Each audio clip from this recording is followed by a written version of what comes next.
This podcast is meant for mature audiences only and contains strong sexual language. Blacknkinky lifestyle with lifestyle.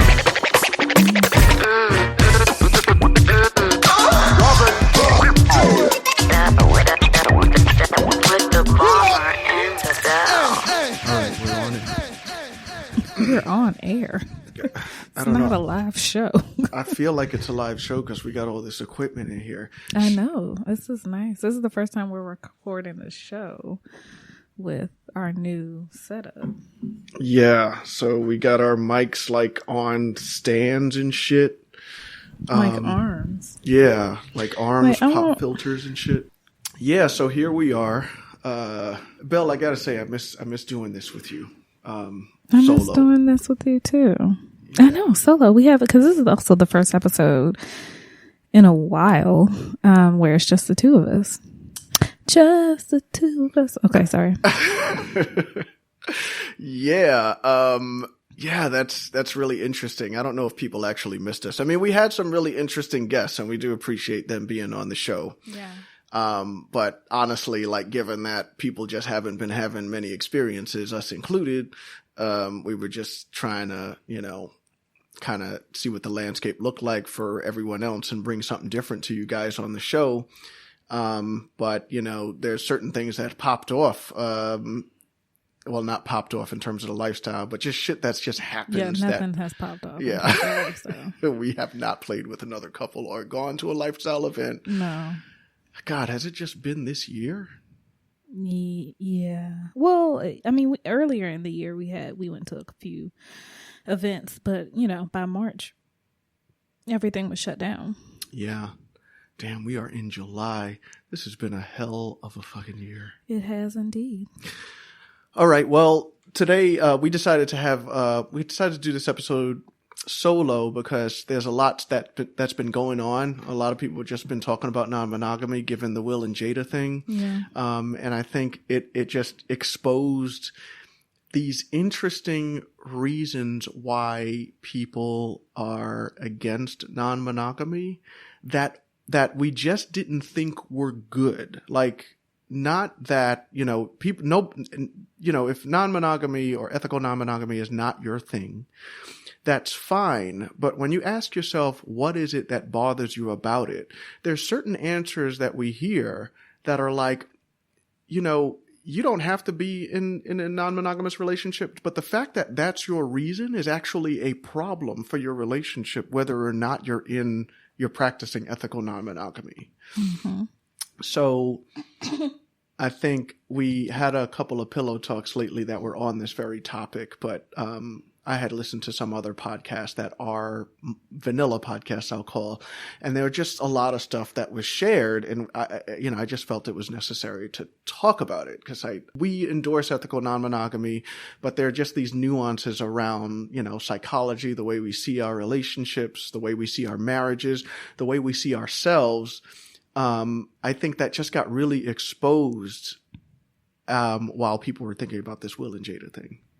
Does that sum it up right? Yeah, I think so. I just I'm sorry, I'm messing up this whole episode.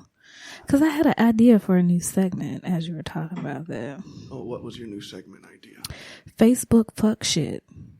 Do you have a Facebook fuck shit moment to share? Yeah, well, I think the post that I posted in the band would qualify about the shortage of men. Is that why open relationships are so popular? Okay, yeah. So I like this segment. Let's just fucking do it. Okay. So go ahead and explain.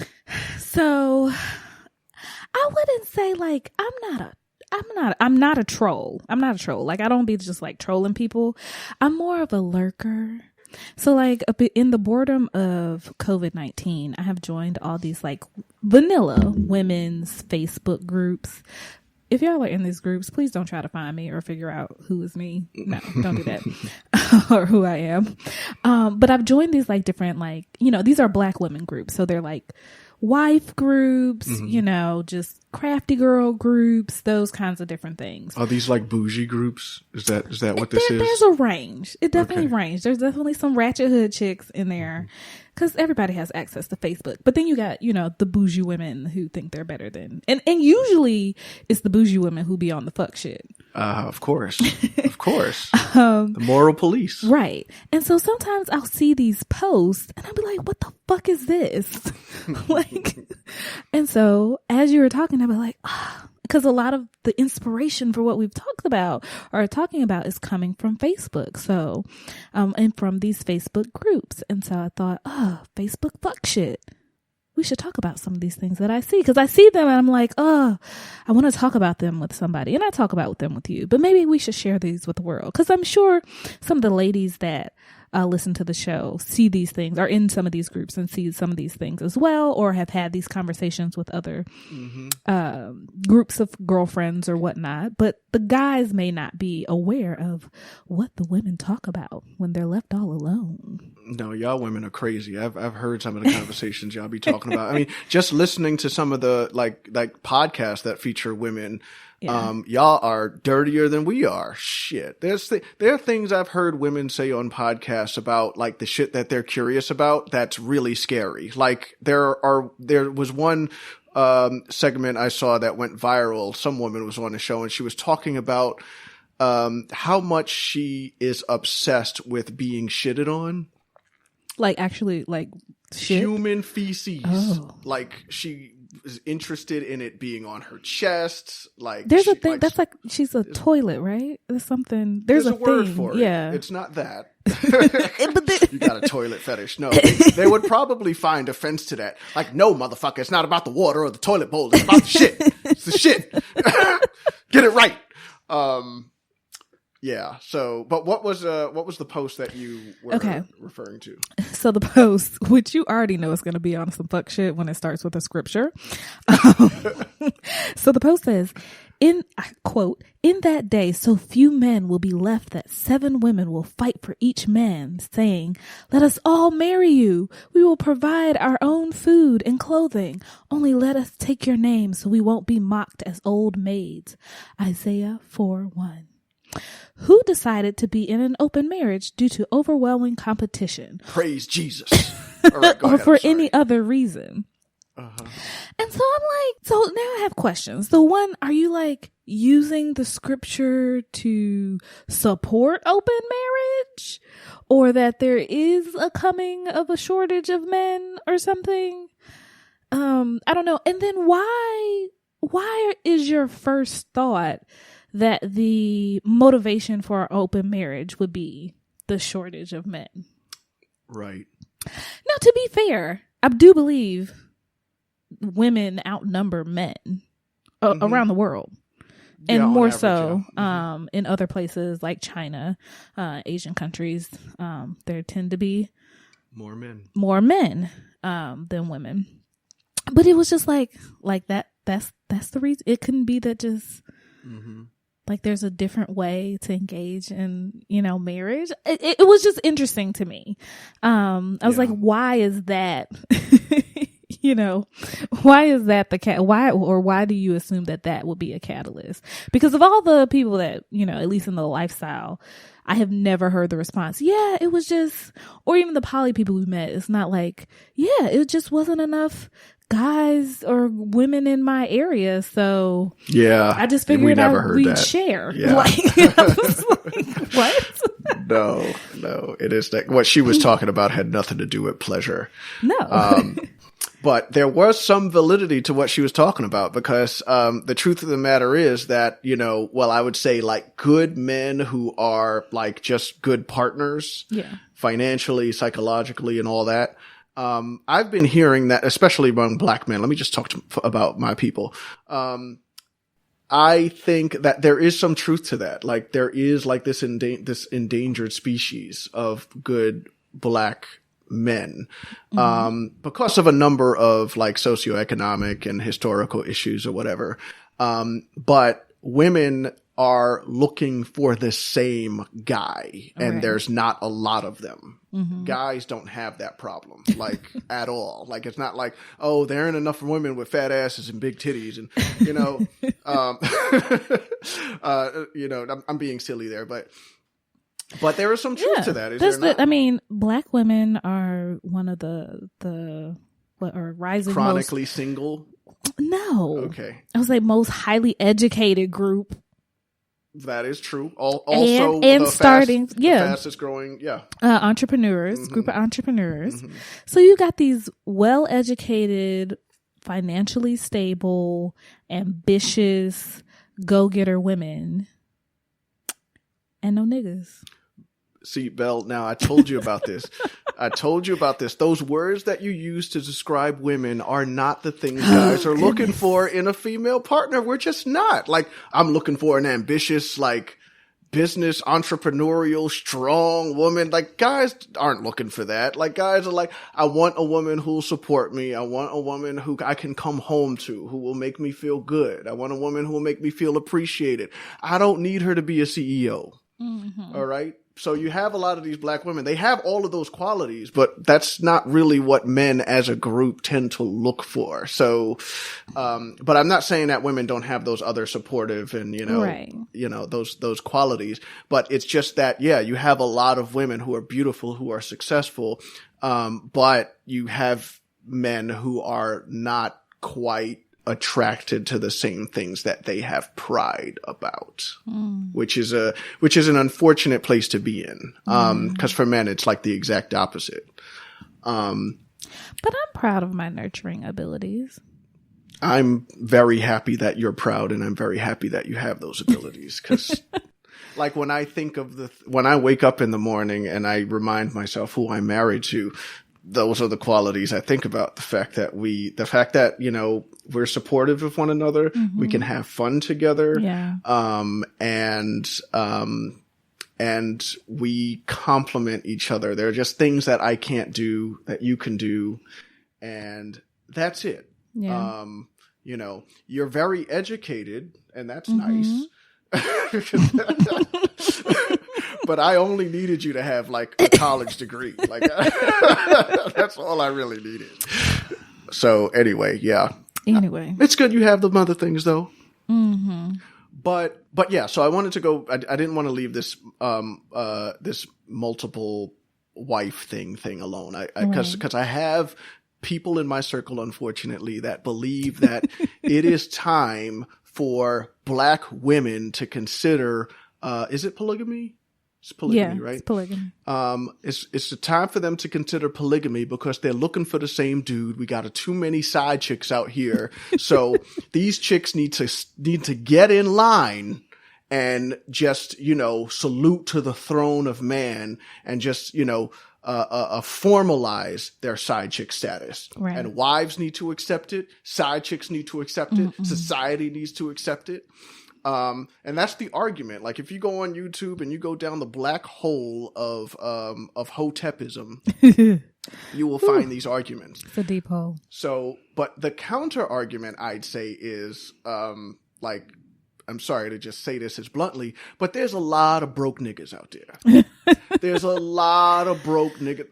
There are. Son. Like there's so many. And they're the ones that want these polygamous relationships, but like, how are you supporting these bitches?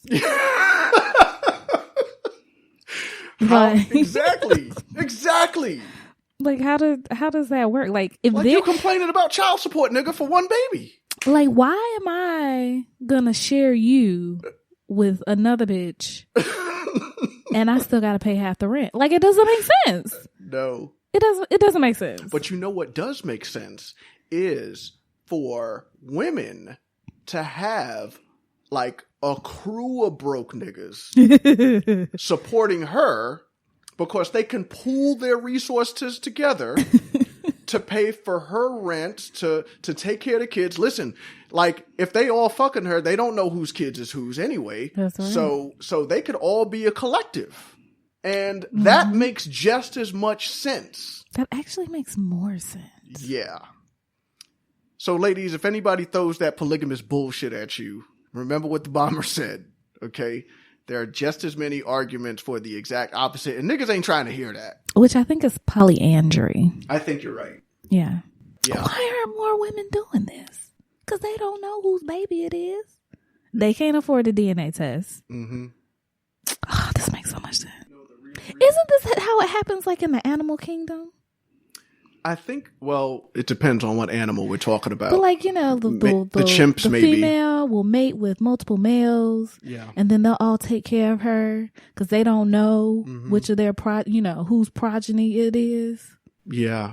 I mean, I think most insect species work that way. There's just one queen and a whole bunch of niggas working for her. That's true. I don't know if they fucking her, though. That'd be a hell of a gangbang. An ant and bee gangbang. Discovery Channel. B&K. Sorry, we got off topic. We good. So, all right. So that was your Facebook fuck shit. I want to give a shout out to our Patreon members. We have a lot of them. Look, we really appreciate you guys supporting us. So much. Oh my gosh. When we are using these funds for the show, I'm not using them to pay my phone bill. No.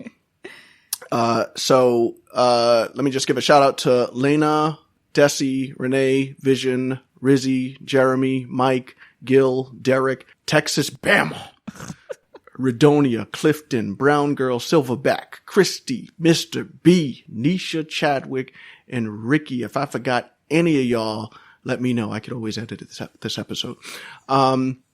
Really appreciate you guys. And speaking of Patreon, so we have a tier where we provide membership into our band community, and I wanted to start a new segment called the B&K Band Spotlight, because basically on band, we have a bunch of people on there. We have some Patreon members on there, and they share some really interesting stuff. I'm not going to name names, but just some topics come up.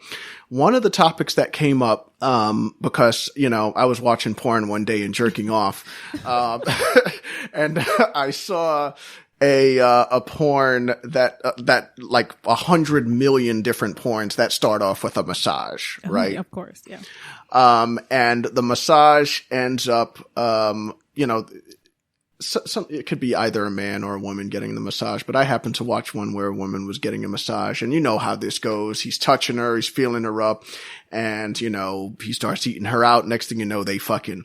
I think that the massage scenes are probably, if I'd love to get a porn star on the show, but I'd argue it's probably their favorite scene to shoot, because the massage scene has to start with a buildup. Like that has to be a buildup, and it's all about her. Mm-hmm. So she's getting a massage, which you can imagine is a really sexy. I mean, come on, every time I give you a massage, almost every time, like you're going to be busting nuts at some point. Yes.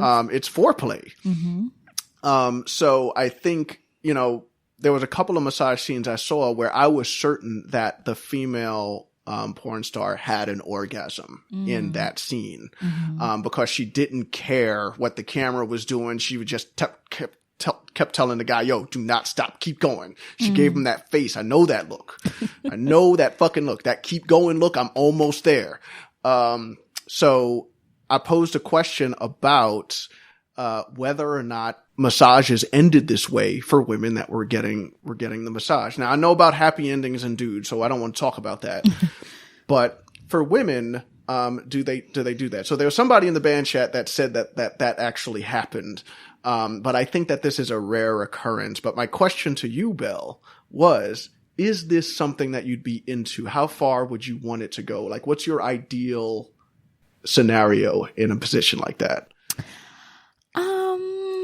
I don't know if because this is like, you're talking about a professional massage. Yeah, this is not somebody you know. So I don't know that I would want to fuck the guy, but I'd be interested in like a good fingering. Okay. Yeah. So I mean, I've had a lot of massages, and professional massages, and I've never had a happy ending. So I'd be interested in a little finger bang. Mm-hmm. Do you think it would have like a more interesting title than happy ending? Like, what would a finger bang like package look like on the menu of massage packages? Like the tantalizing tendrils package? Oh, okay. All right. I'm feeling it. I'm feeling Yeah. it. Do you think I would make a good masseuse in one of these places? The Bomber's tantalizing tendrils. Is that? Would that? Well, you give good massages, so I would think so. Okay. All right. I might quit my job next week.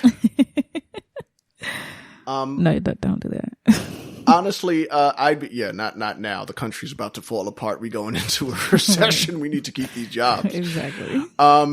Anybody out there, any women who've experienced this or would like to experience it, we'd like to hear from you. Just give us a shout out over email or shout us out on Twitter. How do you find out about those? See, like, I just like, do you just ask for it? Like, is there a secret menu?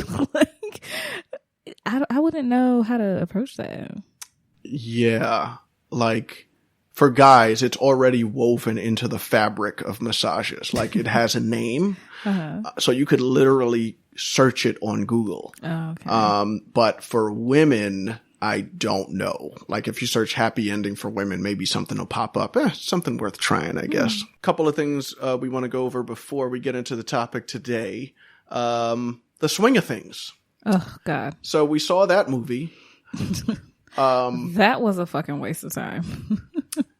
I was doing something interesting. So let me just say that the movie was terrible. Don't watch it. Don't bother. It's not even like, you need to just watch this movie to see how bad it is. Don't do that. It's not worth it. 'Cause it's bad. Like, I said this in our, review. Yeah, I said this in our review because we have our review on Patreon. We put our reviews on Patreon because they're just not content we want to like have on the show.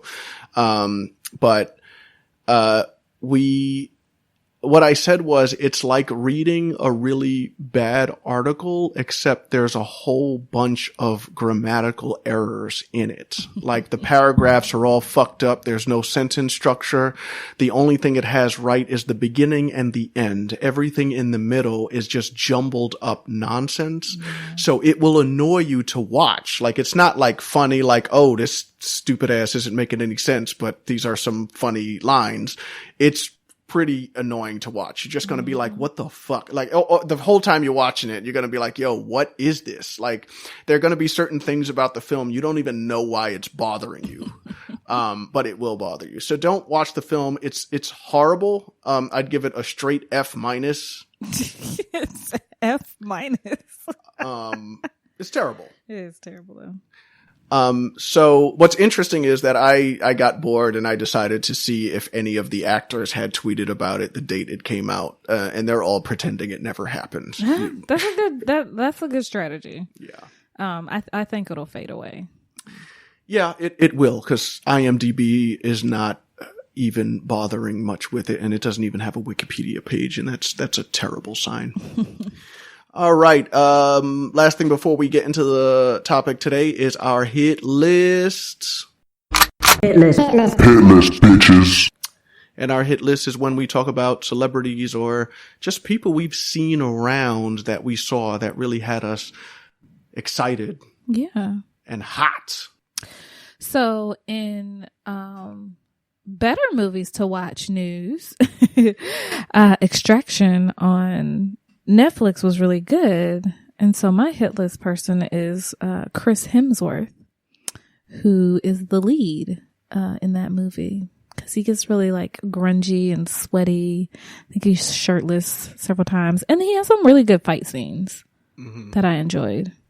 Yo, that movie was fire. That movie was absolute fire. There was this one I'm not spoiling it, but there was this one single take scene that was amazing. It was a long single shot. I feel like it was like 10 minutes, maybe more. And it was jaw dropping. That movie was so good, so good. Oh, so if you're into action, check that movie out.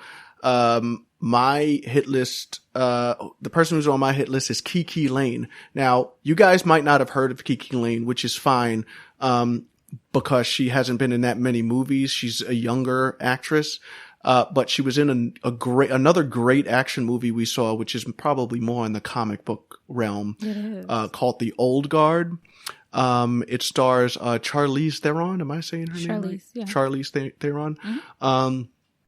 That movie was absolutely amazing. Check that movie out. I thought it was great. I hope they have 10 sequels. But Kiki Lane played one of the folks in this movie. And she is sexy as fuck. Like, she is a sexy, dark-skinned, smooth-skinned woman. She has a nice athletic body. And like, I don't even know if she was wearing makeup in this film, but she was like in all these action scenes. She wasn't trying to be pretty, but she was still hot. I love that shit. I mean, she was, but they did well. I wonder if they like consulted with insecure folks. And lighting blacks and making her look good. She looked great in every shot. Even the shots where she was all fucked up. Yeah. Like, damn, even with bloodstains on your face, you're sexy. Jesus. Interesting fact about her. She's going to be in the sequel to Coming to America. I bet you guys didn't know that was happening. I knew it was happening. I'm concerned, but you know. What has you concerned about Coming to America? Because sequels and this far down the road, it's concerning. Are they going to have the same actors in it? Yeah. Okay, so that's going to be a problem. This never really works out. Exactly. That's why I said it was concerning. Like, I'm trying to think of one time it worked out where we had a sequel that was long awaited and the actors had aged like 20 or 30 years. And I don't like Lethal Weapon didn't work well there. I feel like there was another movie. Even The Last Bad Boys. The Last Bad Boys was good. Yeah, that was good though. But Martin Lawrence is done. Like, his action career here is over. It's over. No more action movies for you. I hope he got paid for that, because I'm sure he didn't want to do that shit. Like, he was retiring for real. Yeah. But the problem with Coming to America is I don't know if Eddie Murphy is still funny. I know, like, Arsenio Hall, he tried to come back with his talk show. That shit didn't work. Fizzled out. So I don't know. James Earl Jones, I mean, this nigga had a hard time playing Darth Vader in the last, Star Wars film. No, it was The Lion King. The Lion King, You can hear it in his voice. He's tired. And I don't know if McDowell jokes are going to work.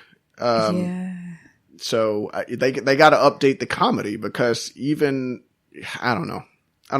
We'll see what happens. Kiki Lane is going to be looking sexy. I'm sure. Like I said, concerned. All right. Shout out to Coming to America. And they damn sure can't do that, like portraying Africa like it's a utopia thing. Like fucking elephants just walking through the backyard. Some people had a big problem with that shit. Like people were woke back then. But listen, I ran into a whole Twitter thread about Africans mad about the like Wakandanization of Africa.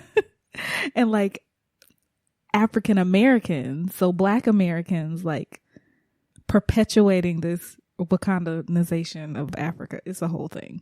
They're not happy. They're not happy because people are trying to view Africa as this fictional place that Marvel made up. Yeah. But there is this whole other thing of Afrofuturism, which is a thing, right? So like Children of Virtue and Vengeance, that kind of has like a Afrofuturism. Tell people what that is, please. So, Children of Virtue and Vengeance is the sequel to Children of Blood and Bone, which is a fictional YA book, by Tony, YA book? A young adult book by Tony Adeyemi. And I think it's supposed to kind of be like Nigeria, but the land that is now Nigeria. The land that is now Nigeria, but it's got this Afrofuturistic twist to it, and some science fiction more stuff. Like African fantasy.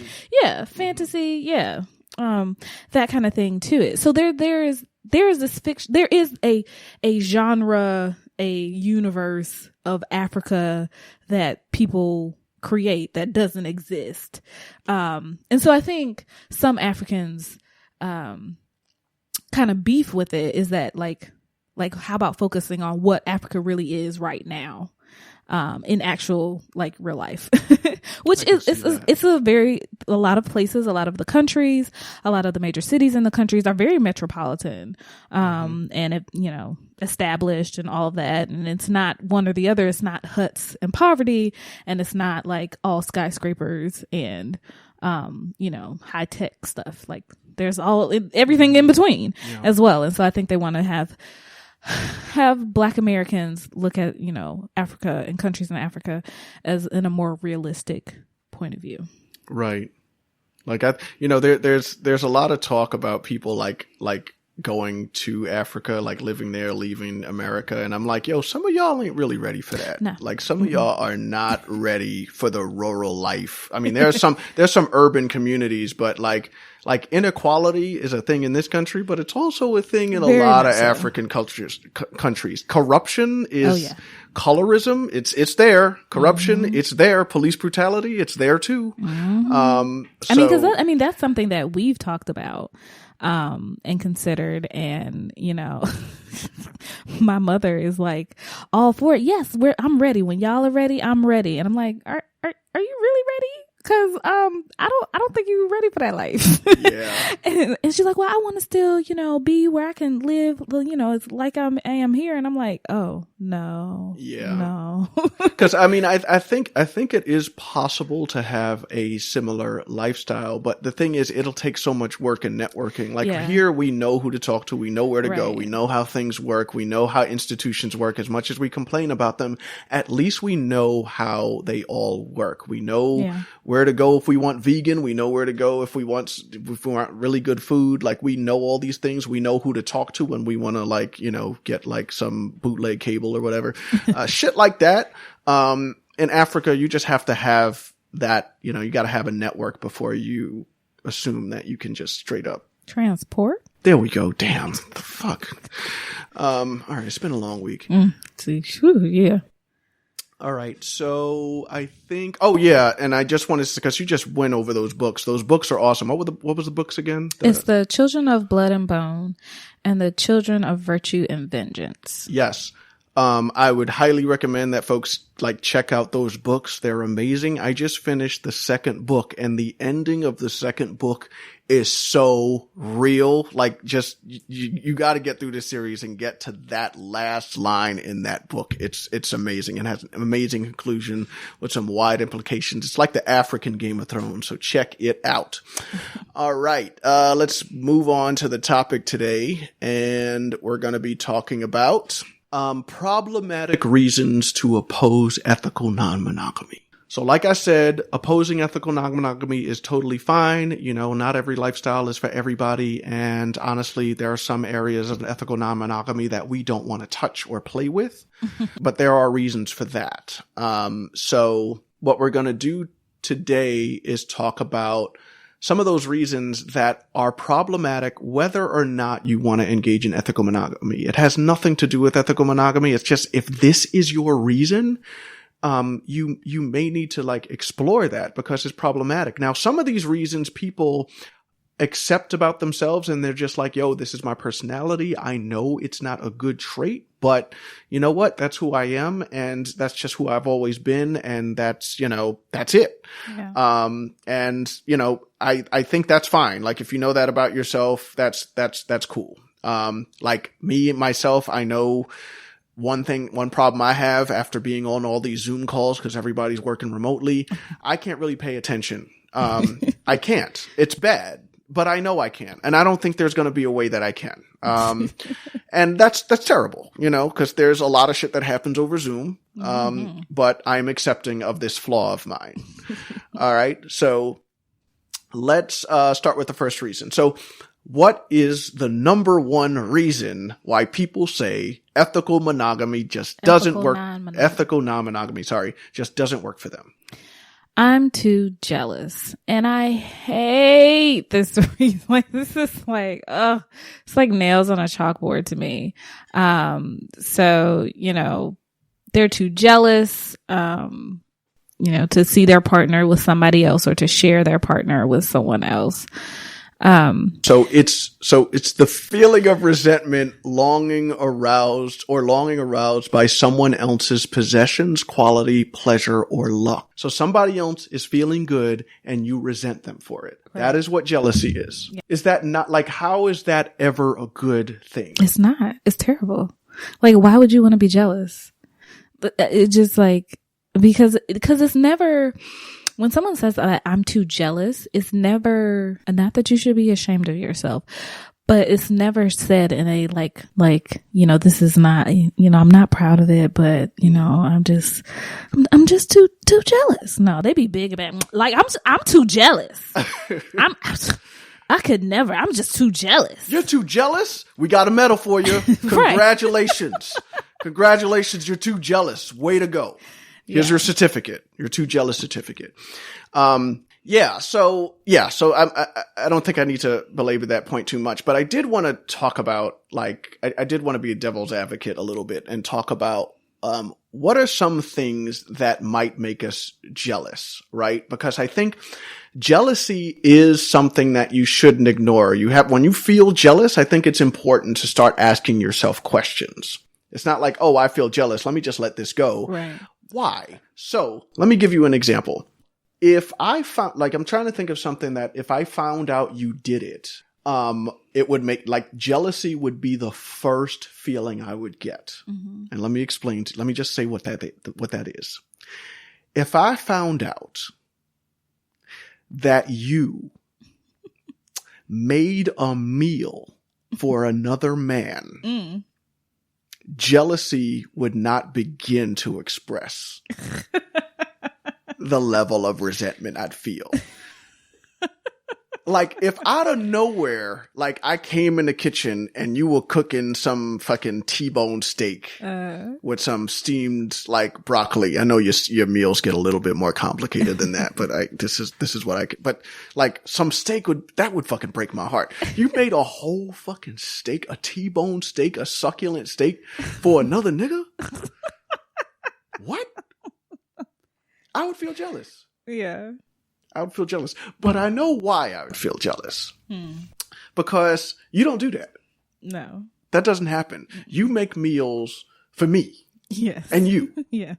In our household, every time. That would be breaking an unspoken sacred ritual. And I would have some questions. Like, why are you, is this nigga starving? And if he is starving, you gonna make a steak? Give this nigga a can of tuna or something. Like, why are you making steak? Like, what is that? Because for me, you cooking in this household is like an expression of your love. Yeah, it is. Right? And that's why it would hurt me. Like, if you made a meal for someone else, I would be like, why are they getting this love? Why are they getting this time? Why are they getting these resources? It doesn't make any sense. You don't give that shit up for anybody. So that would make me jealous. But I understand why. It would break a norm, and I associate that with love. And I would associate it with an intimate kind of love that you only share with me. Now, somebody else would be getting it, so I would have questions. And I would ask those questions, and we'd have to talk about it. It would be an opportunity to communicate. I'll call it that. Yes. So, do you have something? I didn't ask you this before the show, but I'm just curious. Is there something that I can imagine what it is, but is there like an example you have? If I did something for someone else, that would be like, what the fuck are you doing that for? Why are you doing that for that bitch? It would probably be like doing something handy, like fixing something for somebody else or putting something together, or like just, and this would have to be like, not like some, like, because we have some mutual female friends who are single, not them like, oh, I need help with this. I'm like, oh yeah, Bomber can help you with that. Like, not me offering, but you just independently going to some bitch's house and like putting up her TV. Yeah. So what if I, we have mutual friends. What if I just left the house one day and changed her oil or some shit like that? I would definitely be like, what the fuck are you doing? No. And why? Why would that be an issue? Well, I think it's the same. I think it's the same thing. Like for me, you know, and you didn't talk about this, but like in terms of love languages, like one of mine, I think is definitely acts of service. And so, you know, those kinds of things, like I get upset when like I try to get in the car and something ain't right. It ain't got no gas, something like, you know, the oil need to be, the lights coming on, or something like that. And, to me, the act of service to me is like you taking care of those kinds of things. And so you doing that for someone else, because the fuck, who else you got to do that for? You know, you know, maybe my mama, but that's it, you know? So that would be, you know, infringing again on those rules. And, you know, why are you giving that kind of, service and attention to someone else that's not a part of our household? Right. So I think, I think the lesson here is like, it doesn't end with you being too jealous, or it doesn't end with me being too jealous. It's literally like, there's this rule, like there are just these norms that we have, right? Where these are the things we do for each other. This is the meaning we associate with those things. To do them with someone else is just, it breaks our rules. Yeah. And if we do those things, we can have a talk about whether or not we want to break those rules, or whether we want to be a little bit more, you know, open with them. But it's not going to be like, you know, we can't talk about that, because, you know, it's just like, I'm just too jealous. Right. It's going to be like, nah, like that's like that. I attach meaning to that. Right. Action. And I think when people say they're too jealous, I think sometimes this is what they're talking about. Other times it's not, and it kind of bleeds into this next one. And what is that next excuse people use? That I'm too selfish. And yeah, so these two usually go hand in hand. I'm too jealous. I'm too selfish. And so selfish being, you know, if you couldn't share, you don't want to share. Whether that's with another person, you know, other partners, those kind of things. And this, I feel like it's really childish. Right.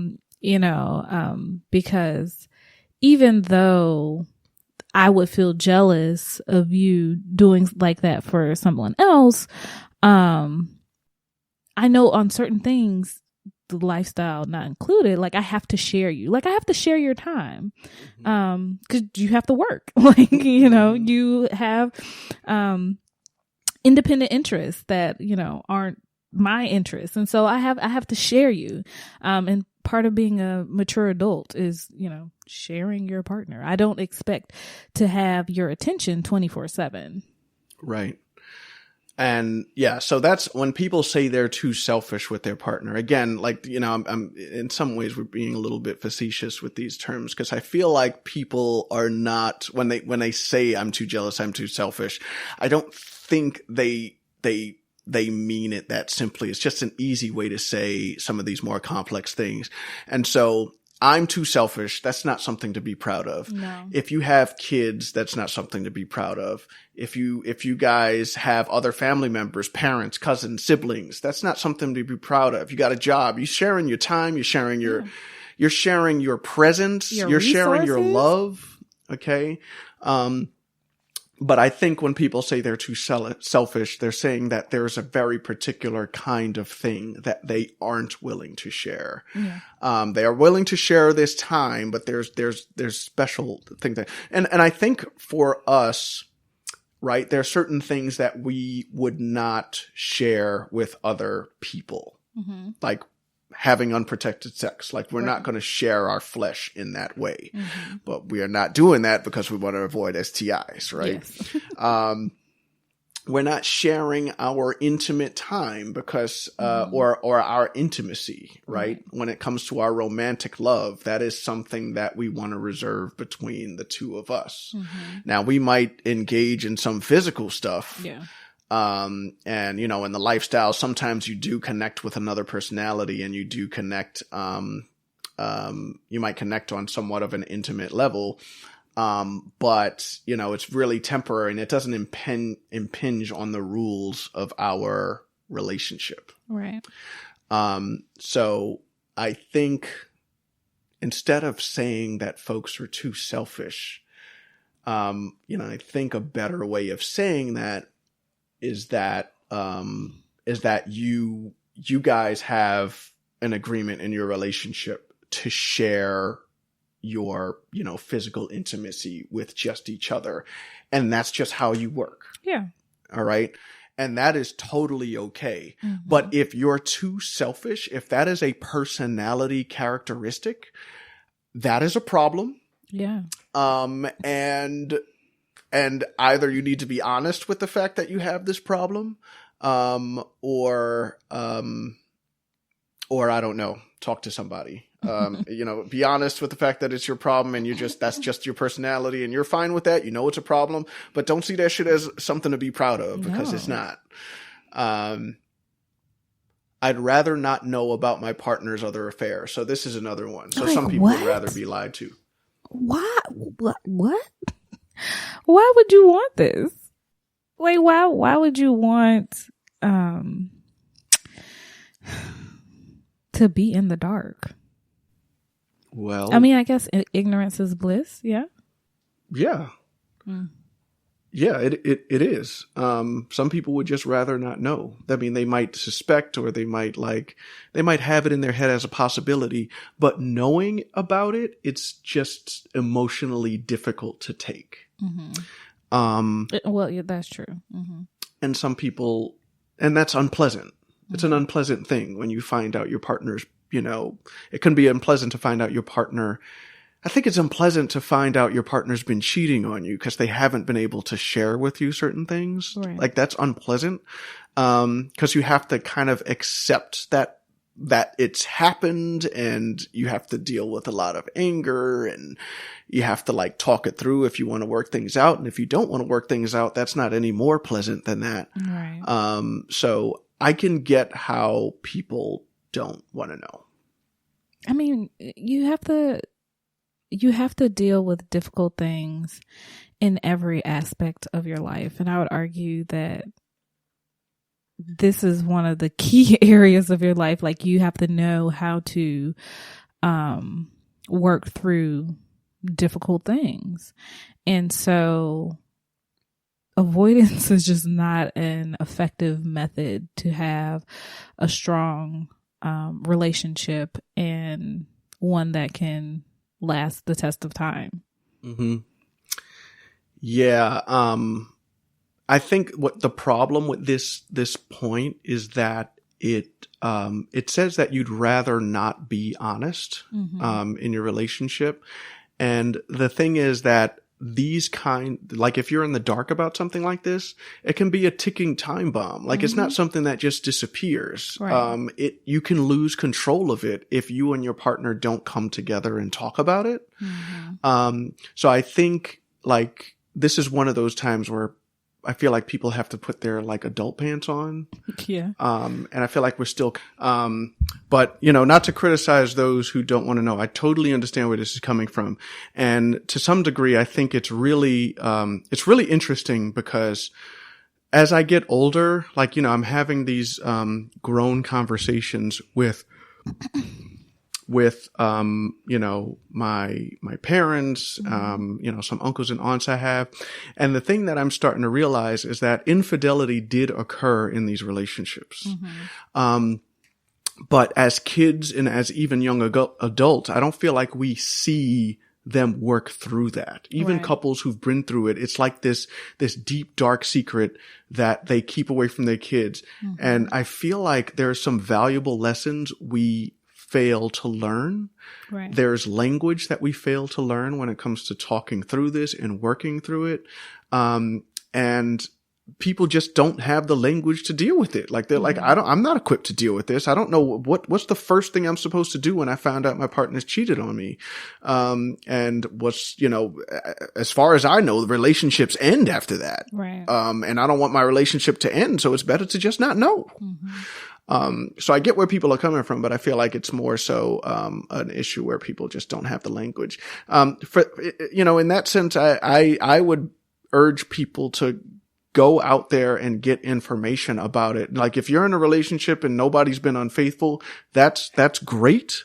But if you don't know what you would do if you found out, I suggest you find a TED Talk, go on YouTube, read some articles about infidelity and how to deal with that. Like, be ready. Right. You know what I mean? Just be prepared. 'Cause issues will happen. Things may come up. Life is unpredictable. And even if your stance is, it would be over, if you haven't done any research, still do it to see if to see if that would confirm your stance. Right. And I feel like a lot of people who talk this way a lot of people just aren't married. And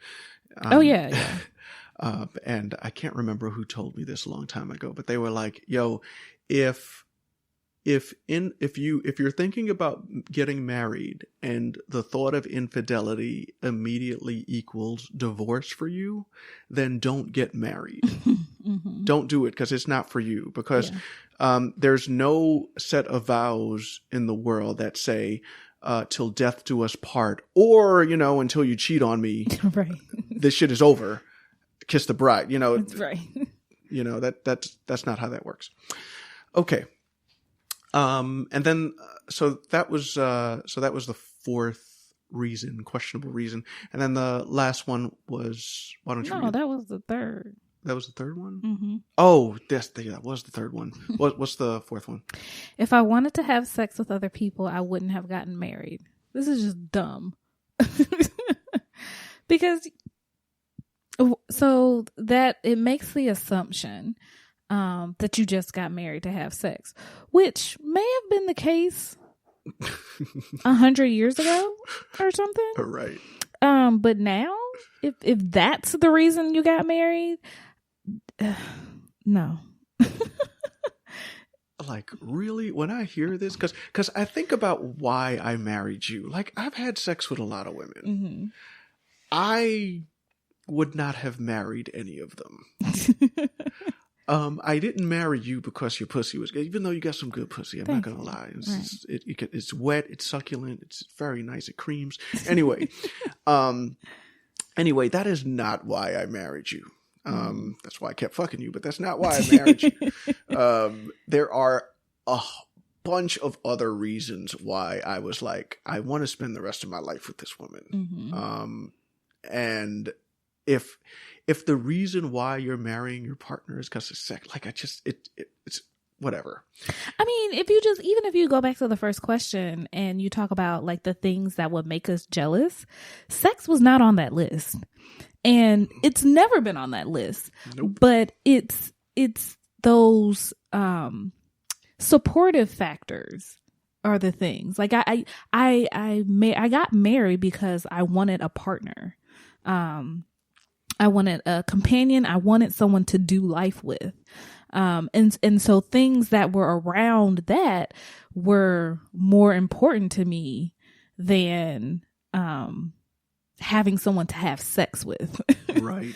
There's 24 hours in a day, nigga. Like, right. Sex lasts, even on a really good marathon, it's like a 3-hour thing. You got like, you figure you take 8 hours. Well, I did the math. You figure you're up for about 10 to 12 hours. You got a good 9 hours of time with this person after you busted all the nuts you need. Like, yeah, that supportive shit, being able to talk to somebody, that communication, that intimacy. Yeah, like, and the thought that your partner would not want to have sex with, like, they would not desire anybody else? Never? Just you? That's kind of crazy.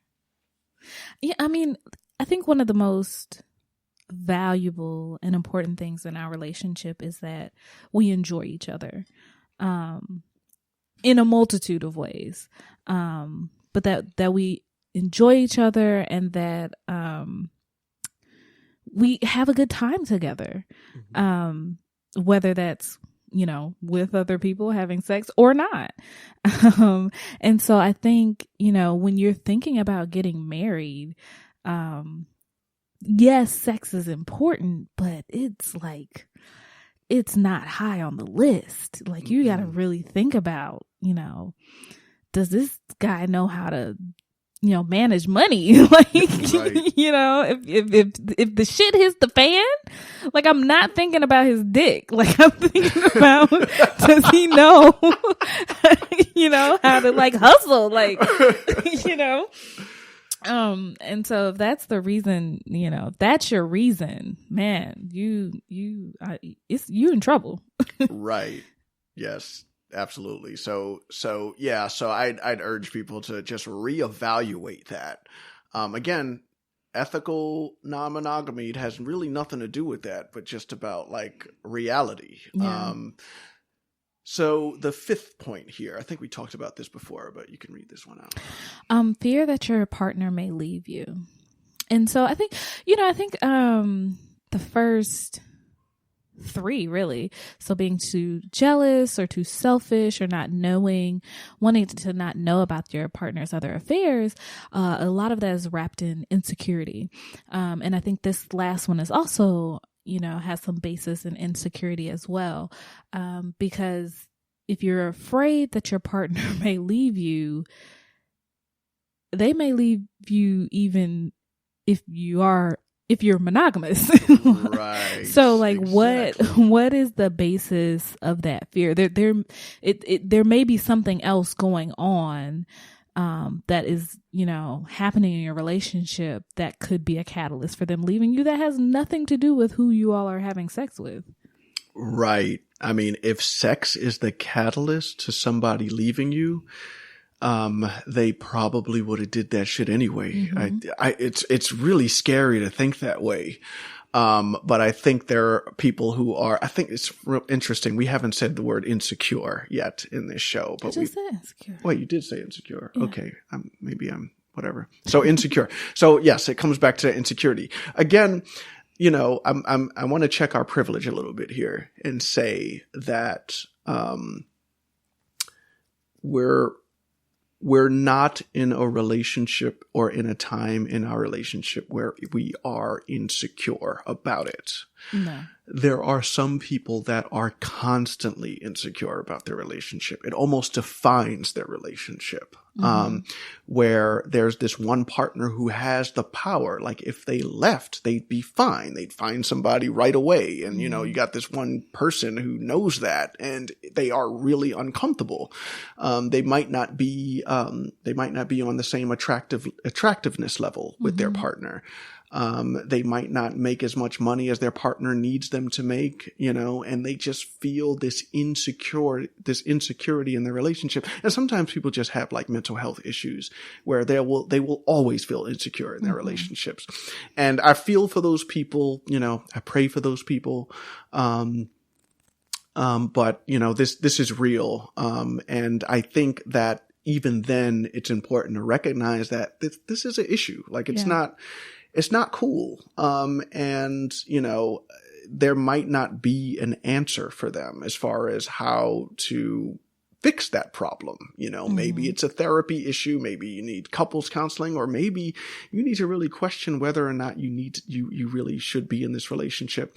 But I also recognize that there are people in these relationships that have very, unequal power dynamics. And sometimes it gets really dark. Some people are in abusive relationships. And sometimes there's just this power dynamic where like you're just always insecure because you feel like you have no control or no power in this relationship. I feel for those people. And I think we can't answer those questions here. But I just wanted to make sure we checked our privilege there because, the fear that your partner might leave you, sometimes that runs a little deeper than, just, my partner might have sex with somebody and then run away. Right. Okay. So those were our 5 questionable reasons, against ethical non-monogamy. All right. So there were some I thought there were some good reasons, though. Some people, there's some reasons why, E&M just isn't the thing for people. And I don't judge them at all. And I think that these reasons are entirely valid.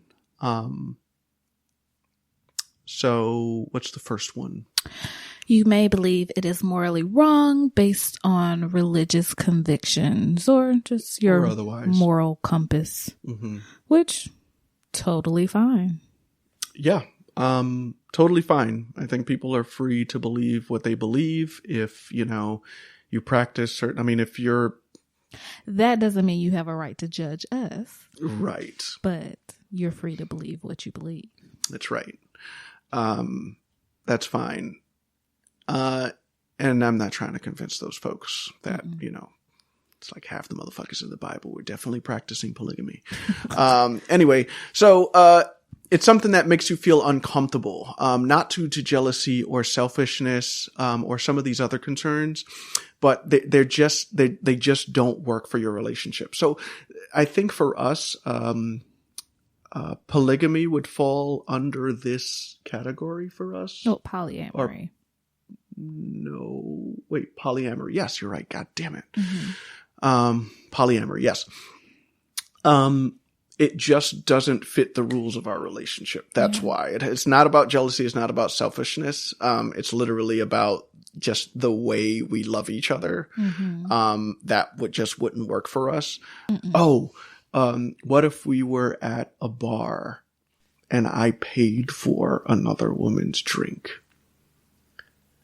Like, not for the group. Not for the group. Just for her. No. Why are you buying bitches drinks? No. I think if you washed a nigga's clothes, like if there was another nigga's underwear in my washing machine. Well, there was, but it was your cousin. Yeah, that's different. And I think we had a couple over our house and they might have left some drawers here one time. I think something like that happened. Yeah. Yeah. And, we cleaned them, like whatever, or you cleaned them. Yeah. That was fine. Why the fuck you cleaned that nigga's drawers? Right. But again, like shit like that would break, like they would be questionable. Like, why are you doing that? Yeah. STDs is another legit concern.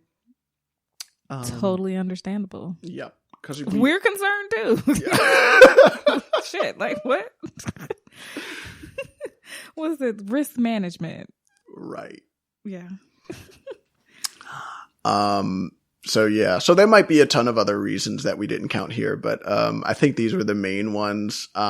Again, for those of you who are listening to this episode that are not in the lifestyle, not practicing, polyandry or not, engaged in ethical non-monogamy at all. Like, we're not judging you either. Like, if it's just not your thing, it's just not your thing.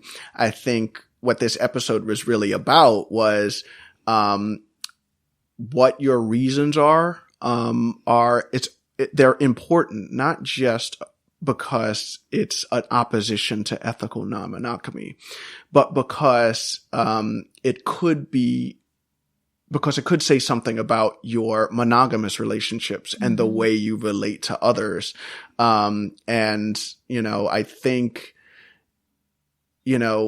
ethical non-monogamy and just thinking about it does give you an opportunity to challenge some of these beliefs about yourself and your relationship, that you might have taken for granted or just assumed were fine, when they may not be fine. Like they might be ticking time bombs. I feel like anytime you have like a visceral reaction to something, that's a good opportunity to like check in with yourself. Like, right. Like where did that come from? Why am I so vehemently, opposed to this?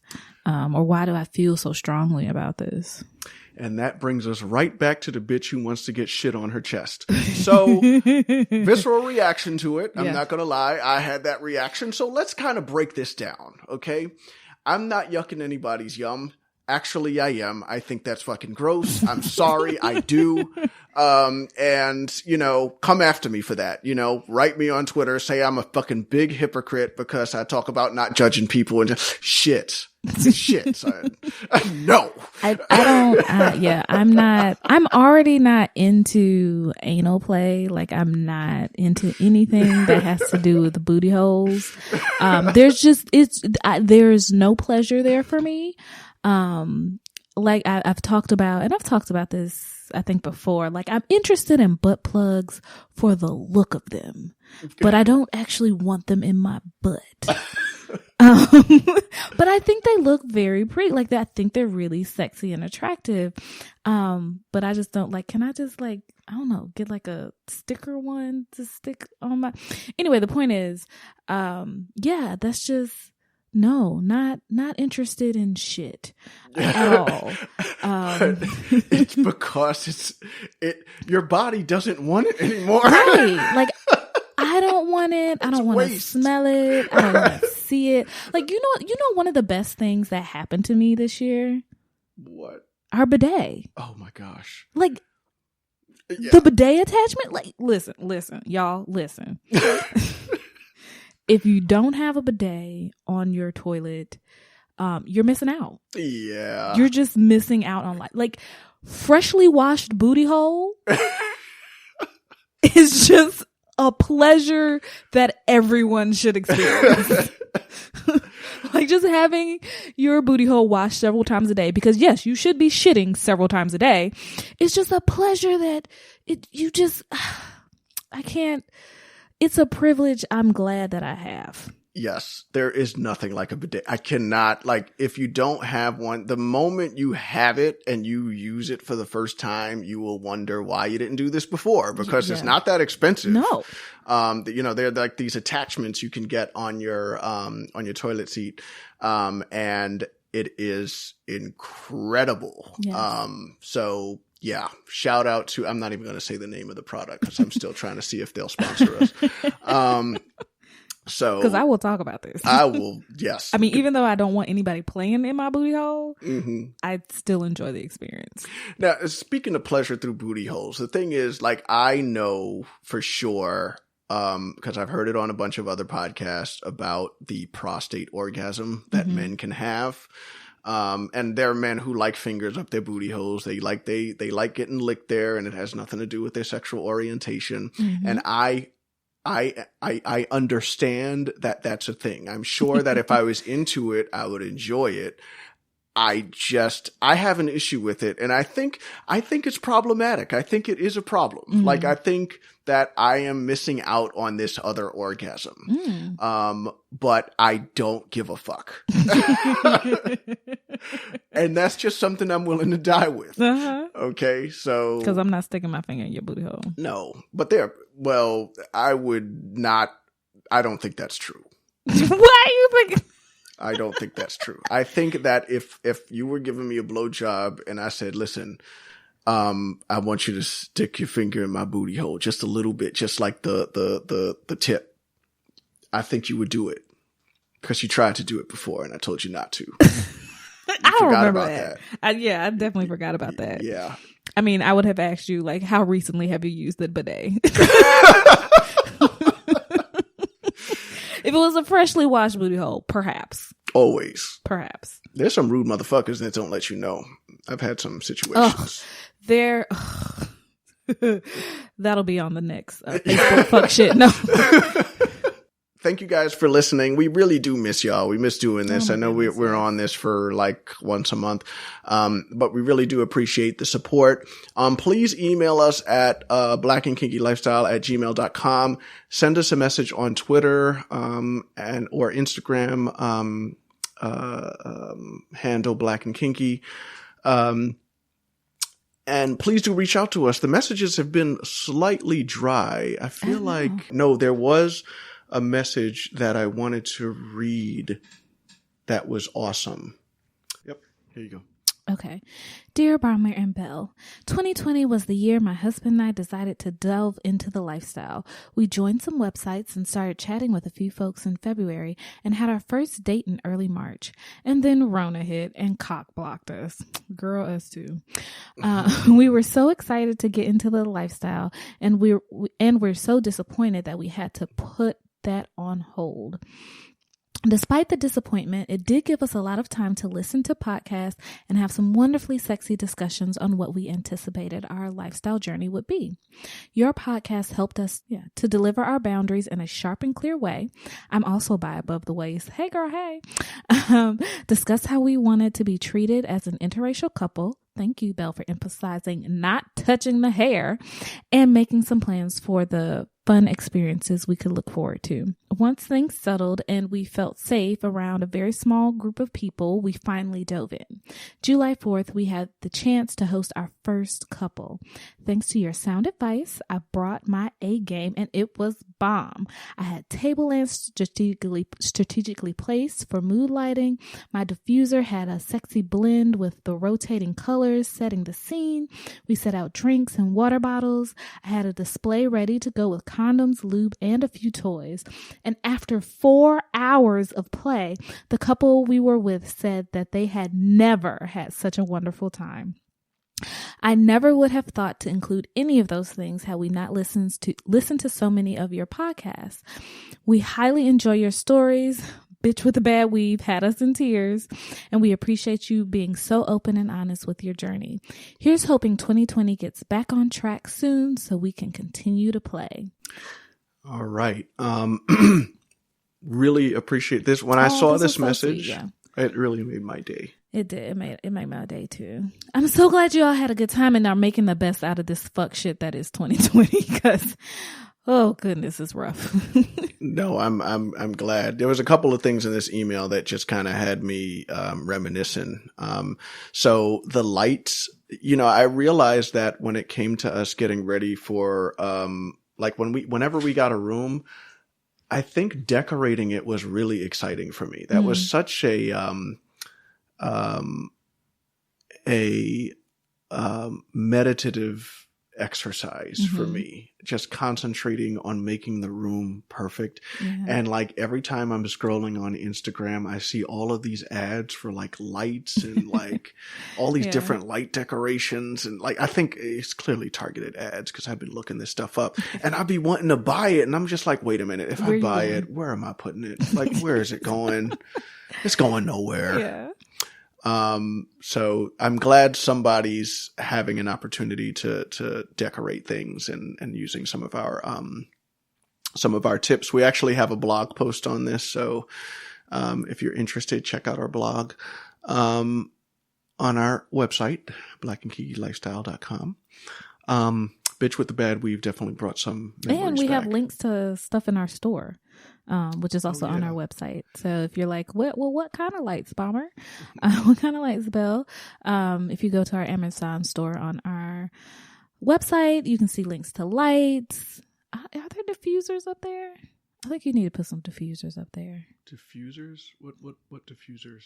What are diffusers? I'm sorry. They smell good. Smell good machines. Oh yeah. I got nigga. those. No, Had a niggified for you.